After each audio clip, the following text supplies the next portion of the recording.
Hi guys, magandang araw sa ating lahat. Sana nasa mabuti po kayong kalagayan. Ayan, ang pag-ibig nga naman ay napakahiwaga. Hindi natin alam kung hanggang saan o hanggang kailan.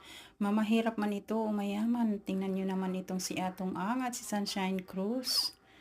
Nagmahalan, nagkatagpo at ngayon, tingnan naman natin, hiwalay na daw. OMG, 2 buwan lang.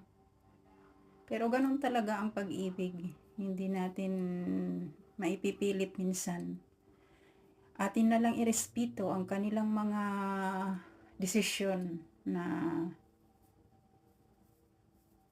ganyan ang mga tao. May iba't ibang mga desisyon sa buhay. So, irespeto na lang natin.